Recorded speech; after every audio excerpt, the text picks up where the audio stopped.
चारचाकी पुलावर आदळून भीषण अपघात, 6 वर्षीय मुलाचा जागीच मृत्यू. आटुगडे वाडी, मेनी तालुका शिराळा येथे चारचाकी वाहनावरील चालकाचा ताबा सुटल्याने भीषण अपघात झाला. या दुर्घटनेत 6 वर्षीय मुलाचा जागीच मृत्यू झाला असून अन्य मुले जखमी झाली आहेत. मिळालेल्या माहितीनुसार सोमवारी सकाळी 9च्या सुमारास हा अपघात घडला. शिराळा येथील सह्याद्री पब्लिक स्कूलच्या वाघमारेवाडी येथील इंग्रजी माध्यमाच्या शाखेत विद्यार्थी ने-आण करण्यासाठी चारचाकी वाहनाचा वापर केला जात होता. चालक युवराज कदम हे वाहन क्रमांक MH09-7932 मधून विद्यार्थ्यांना आटुकडेवाडी येथे घेऊन गेले होते. विद्यार्थ्यांना घेऊन परत येत असताना आटुकडेवाडी येथे चालकाचा वाहनावरील ताबा सुटला. त्यानंतर चारचाकी रस्त्यालगतच्या पुलाच्या कठड्यावर जोरदार आदळली. या अपघातात चालकाच्या शेजारी बसलेल्या श्रीनाथ उर्फ गणेशा इंगळे वय 6 राहणार मेनी याचा जागीच मृत्यू झाला.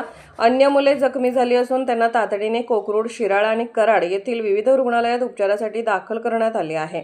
अपघाताची माहिती मिळताच परिसरातील नागरिकांनी घटनास्थळी धाव घेत जखमींना मदत केली. या दुर्घटनेमुळे परिसरात हळहळ व्यक्त होत असून विद्यार्थ्यांच्या वाहतुकीसाठी वापरल्या जाणाऱ्या वाहनांच्या सुरक्षिततेचा आणि चालकांच्या जबाबदारीचा प्रश्न पुन्हा ऐरणीवर आला आहे.